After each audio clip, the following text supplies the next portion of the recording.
Hello and welcome to the weekly news programme in English on First Ukraine. My name is Tom Bell.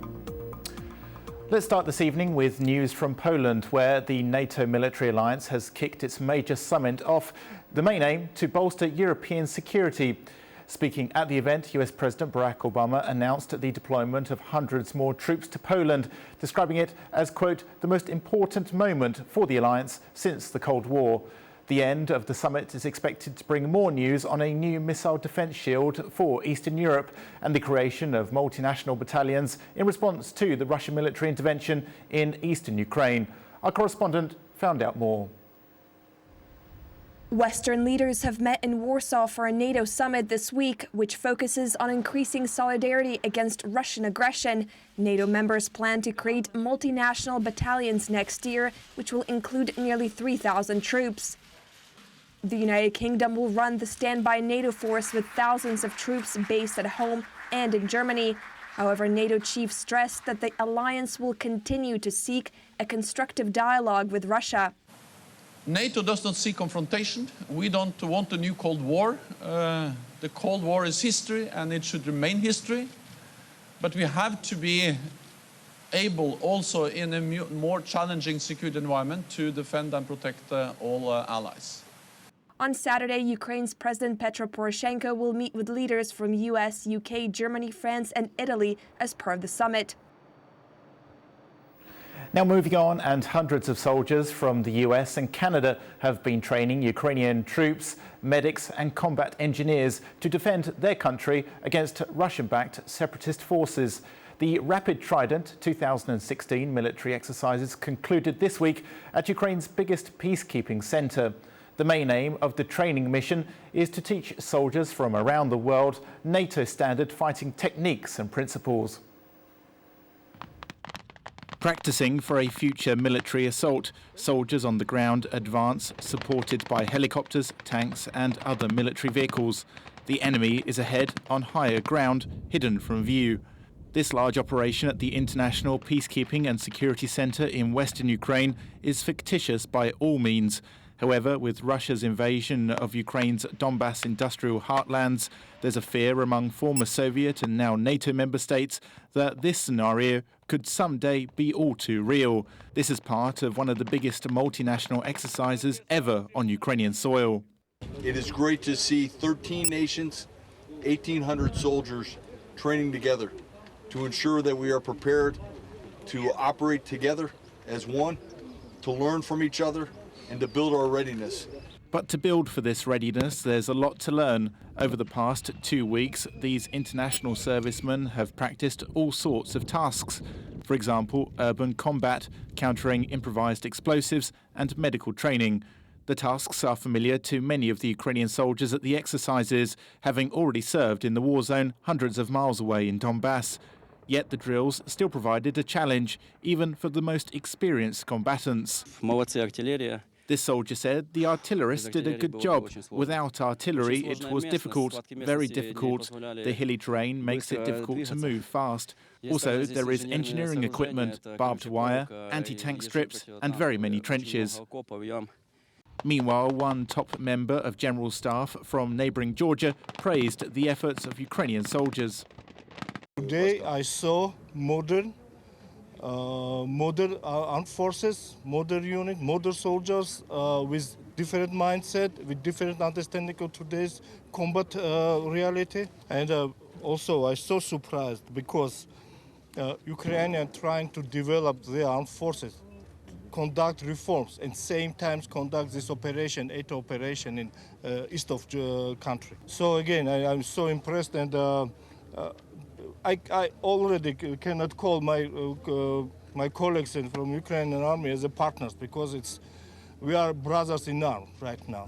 With the 2-week-long Rapid Trident exercises now at an end, it's hoped military units from NATO member and partner states are now more prepared for any future threats that lie ahead. Ukrainian President Petro Poroshenko has met with US Secretary of State John Kerry in Kiev. Mr. Kerry noted the significant positive changes that have taken place over the past year, including in the economy, energy, judicial and civil service sectors. Since I was last here, Ukrainians have a new patrol police, which we are privileged to have been helpful in the State Department in helping to develop. A new National Anti-Corruption Bureau, greater transparency in their government, laws that have been passed to try to help the transition from state-owned enterprise to private sector, important efforts in the energy sector, other reforms have been put in place. At any time, that's a pretty significant agenda and a pretty significant set of accomplishment. But here, where there still continues to be difficulties with respect to security, it's even more profound a statement. Ми відзначаємо дієвість нашої взаємодії. We note the effectiveness of our cooperation in establishing an efficient system to combat corruption in Ukraine. We are grateful to our American partners for their constant attention to Ukraine in these times, with the powerful expertise that they provide us, powerful financial assistance that we receive from Washington, and this plays an important role in the resumption of economic stability and economic growth. Це відіграє важливу роль у Ukraine's military collaborates with more than 40 countries. That's according to the Defence Ministry. The main partners are traditionally the USA, Great Britain, Canada, Turkey, Poland and Lithuania. Within the last 2 years, Ukraine has received assistance from more than 20 countries. That includes technical, humanitarian and medical aid. Over the last 2.5 years, we received material, technical and humanitarian assistance to the value of 164 million. This year, we've received help to the sum of almost 60 million. In the upcoming 1.5 to 2 months, we expect to receive communications equipment and more than 2,000 sets of night vision headgear, and most importantly, a remote piloted vehicle. Another Ukrainian soldier held captive by Russian-backed separatist forces has been released. Ivan Bezyazivkov, a colonel of the Ukrainian armed forces, arrived in Kiev on Wednesday. Petro Poroshenko, the Ukrainian president, met him soon after. During the meeting, the Ukrainian president explained the release operation was not easy because Russia had blocked the exchange process.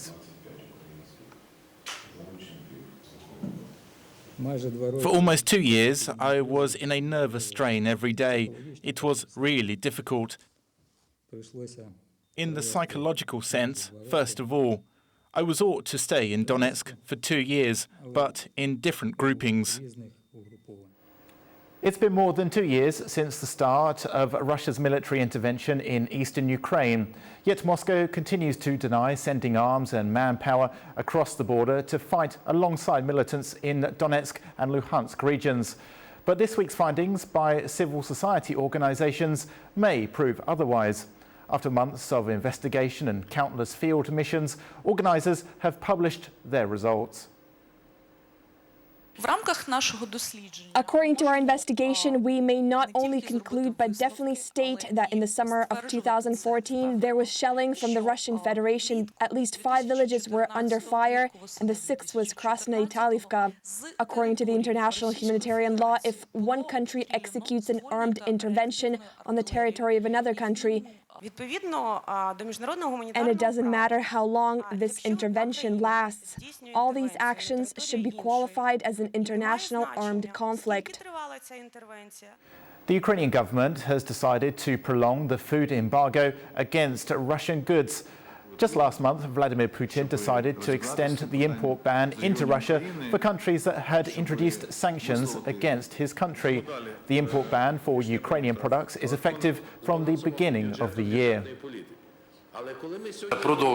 We decided to continue our ban of Russian goods until December 31st, 2017. The list of those goods is determined by a decree by Ukraine's cabinet ministers dated December 30th, 2015. The decree was prepared in response to Russia's actions, which include trade bans and restrictions against Ukraine. The main TV tower in Donetsk region, destroyed by Russian-backed separatist forces in 2014, will be rebuilt within 2 months. That's according to Ukraine's President Petro Poroshenko. He's been on a working visit to eastern Ukraine. There he took part in commemorations to mark 2 years since the towns of Kramatorsk and Slovyansk were liberated. Mr. Poroshenko presented awards to military personnel for their service and held meetings with both residents in both cities. They feared this TV tower, which broadcasted the truth about this war. We will rebuild this tower within 2 months, and we ought to find the money for this because the citizens have the right for truth and we have to protect it.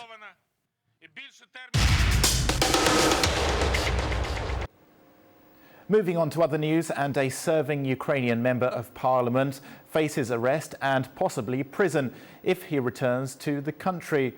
Alexander Onyshenko is accused of founding a criminal organization, money laundering and embezzling public funds. He could spend up to 12 years in jail if found guilty. This week, lawmakers overwhelmingly voted to strip the former Party of Regions deputy of immunity. In a bizarre turn of events, though, Mr. Onyshenko claimed he wasn't in Ukraine, but instead in Austria, preparing to take part in the upcoming Olympic Games. The activists from the Anti-Corruption Action Center took along their personal mugs to the picket near Verkhovna Rada. They waved upon the tiles with the mugs, hinting at what will happen to the MPs if they won't vote for the arrest of Mr. Onyshenko. We should remind them that any deputy who will not vote 3 times for withdrawal of the immunity, detention and arrest of Mr. Onyshenko will be considered to be a person who supports corruption and whose place is in jail. The parliamentary meeting started with the vote for withdrawal of the immunity of Onyshenko. Anti-corruption prosecutor Mr. Nazar Holodnitsky and General Prosecutor Mr. Yuri Lutsenko and the head of National Anti-Corruption Bureau Mr. Artem Sitnik also came to Verkhovna Rada. The discussion about whether to withdraw or not the immunity lasted for more than 2 hours. Samopomych, People's Front, Petro Poroshenko's bloc and Radical Party supported the withdrawal of immunity and arrest of Mr. Onyshenko. The representatives of Radical Party underlined that they will vote for the decision, but they consider this submission, which contains all 3 questions in one, as the breach of regulations. The schemes of Onyshenko-Kadyrov were really rough and enormous. He'd corrupted a number of officials and politicians with money that were not transferred to budget. Onyshenko sponsored not the deputies, but the whole factions. The deputies from Will of People cast a doubt on the veracity of the evidences against Onyshenko, who was a member of a above-mentioned group. They took a period from 2014 till 2016, but tell me please how the businessman could create the group and steal money within 2 years without support from the officials. But we do not see any officials to be arrested. 275 deputies voted for withdrawal of immunity, 265 for detention and 263 for arrest. According to the prosecutor, now they are to locate Mr. Onyshenko because he didn't come to Verkhovna Rada. Yuri Lutsenko said that they can detain Mr. Onyshenko everywhere except Russia because no legal arrangement of laws are effective there.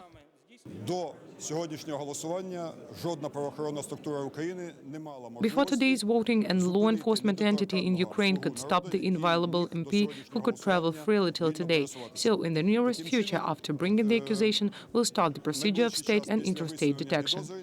On the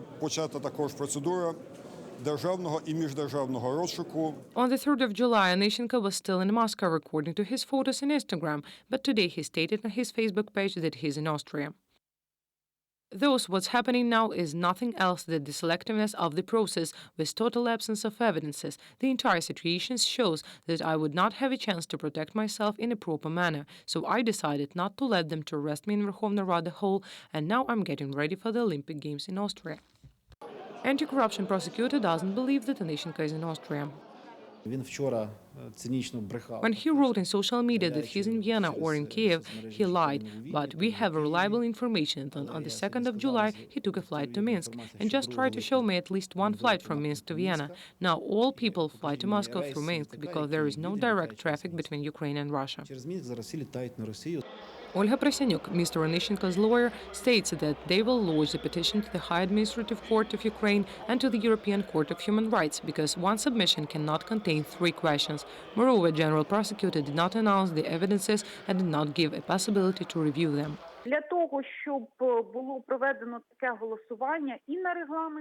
If they wanted to vote for this, they should do 3 different submissions, 1 for every pretrial restriction. This is a ground for revocation of such a decision.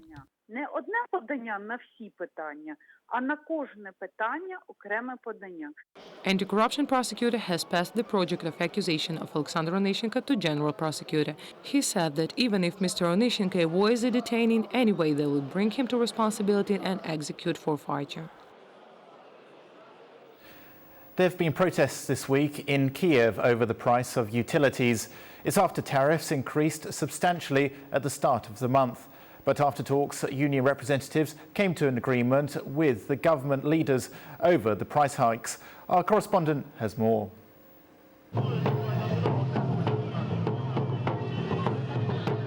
On Wednesday, people gathered in one column at Shevchenko Park and walked to the government quarter.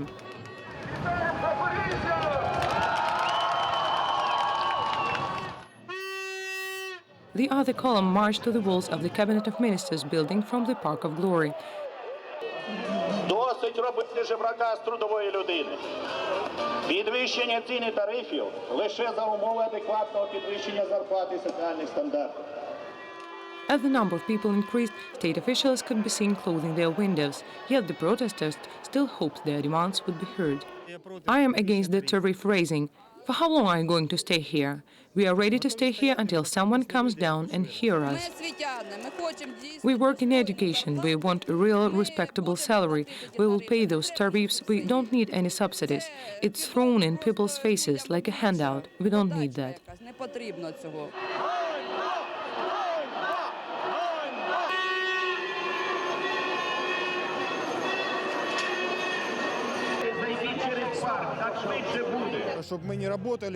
We won't work like the cursed in mines under the ground in the metal industry and die shy of retirement. Normally, we calmly retire on pension to live more on it.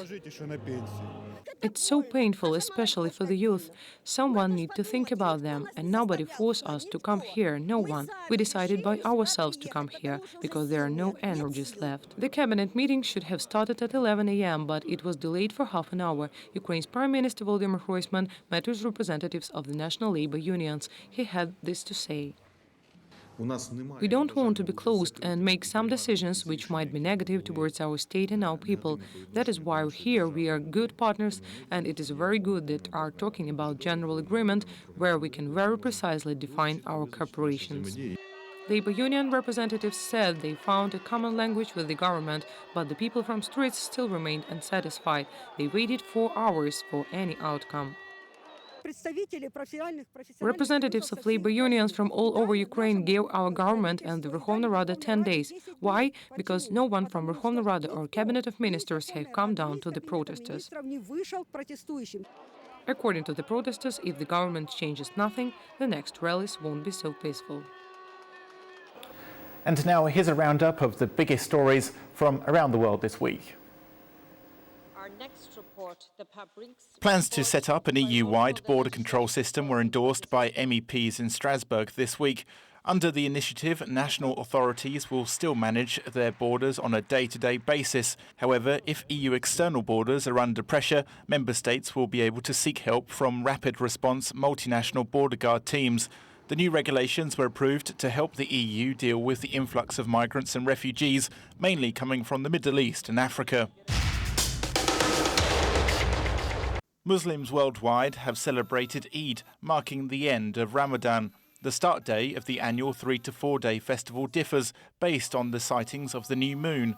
During this period, Muslims attend special prayers, feast and enjoy family time. Eid marks the end of a month-long fast, which sees millions abstain from eating and consuming liquids during daylight hours. This year, Ramadan has been marred by terrorist attacks in countries including Saudi Arabia, Turkey and Iraq. Born on a rubber dinghy in the Mediterranean, doctors on board an Italian Navy vessel helped deliver the baby girl coming from Cameroon. Both mother and daughter are said to be in good condition. Rescue efforts were launched after the boat ran into difficulty. Thousands of migrants and refugees have been rescued in over 30 similar operations.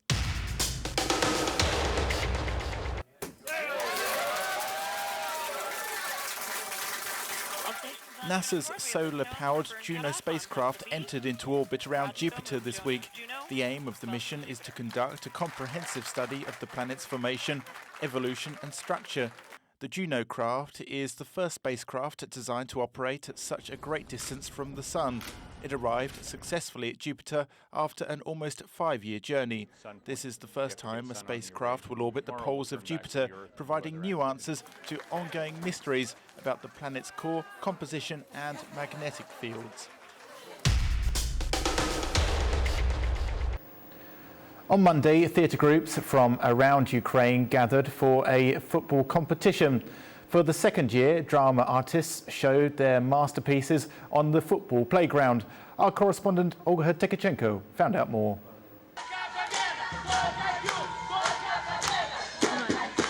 The football field hosts not only the professional players, but actors and staff of theaters from Kyiv region. 5 Ukrainian theaters for the second year gathered to play football within Theatre League Cup.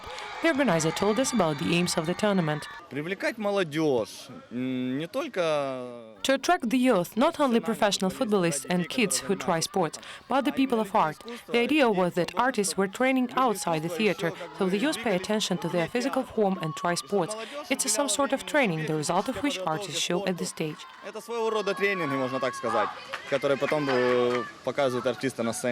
The organization of the tournament is funded by participants' own efforts, yet there is a professional judge for such an amateur game.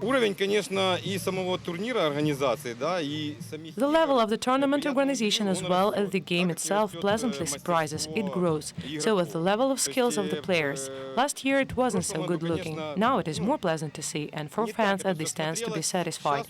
And for me it is easier to judge when people regard with favor to the game. The team gains scores for the victories, and at the moment Ivan Franko National Theatre is on top of the leaderboard. The Minister of Culture of Ukraine, Yevhen Nishuk, who earlier was an actor of Franko Theatre, came to support his native playhouse on the football field. It's such a pleasure because at first many colleagues gathered, which is not a common thing. Except sports, there is also a moment of communication between all theatres because they can talk about premieres, contract system, about everything. And besides, here is a good mood and respect towards each other.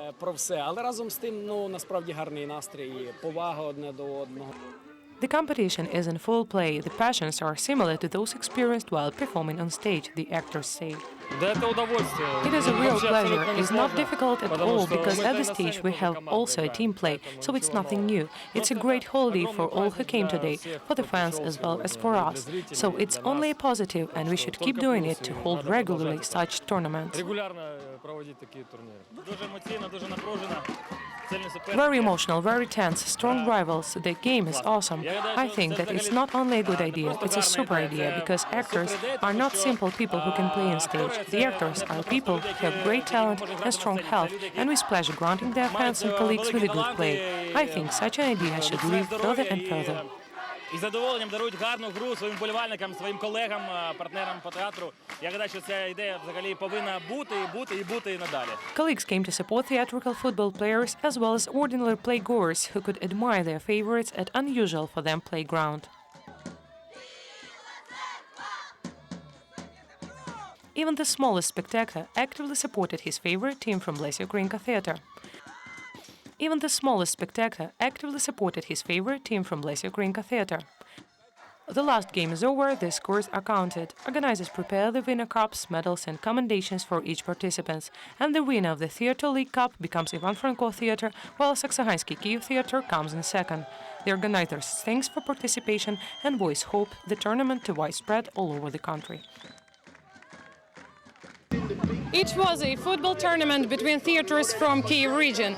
5 teams competed for the victory, and yet the luck was on the side of Ivan Franko Kyiv Theatre. The winning goal belongs to the player of the team, Yevhen Nishuk, who is currently incumbent, the Minister of Culture of Ukraine.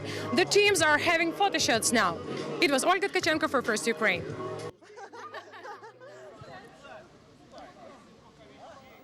And finally, you could be forgiven for not having this particular date in your diary. This week, the world celebrated International Kissing Day. So to mark the occasion, we decided to explore some of the most famous smooches over the past few decades. You'll be surprised by some of the following selection. The act of kissing features in every walk of life, whether it be a greeting, peace, love, romance, or even when saying goodbye or good luck. Historians argue over where the concept was born. Whatever way, there have been some unforgettable kisses over the years. You have to rewind back to the year of 1896 where inventor Thomas Edison captured of the first smooch on film. Back then, it caused uproar among the church and defenses of morality. However, that didn't stop curious individuals from turning up to watch it. In the following 40 years, every major melodrama featured kisses. Then in 1939, the film Gone with the Wind was released. It featured one of the most significant and passionate kisses with arguably one of the most beautiful couples in film history, Vivien Leigh and Clark Gable. Many actors and actresses tried to replicate this scene, including Scarlett O'Hara, Rhett Butler, as well as Patrick Swayze and Demi Moore in the movie Ghost. This is a passionate sense of the characters Julia Roberts and Richard Gere in the movie Pretty Woman. And here, Kate Winslet and Leonardo DiCaprio on the bow of Titanic moments before the boat sank. Then there were the armed and dangerous Mr. and Miss Smith, performed by Angelina Jolie and Brad Pitt. But if there was a competition for the best ever kiss, these Hollywood stars would find it tough to beat some politicians. How about the General Secretary of the Communist Party of the USSR, Leonid Brezhnev? And in one time, no one likes to express their emotions more than European Commission President Jean-Claude Juncker. This is Alana Tsarenko for First Ukraine. Well, that's a really nice story to finish the programme on today. You've been watching the weekly newscast in English on First Ukraine. Have a nice weekend.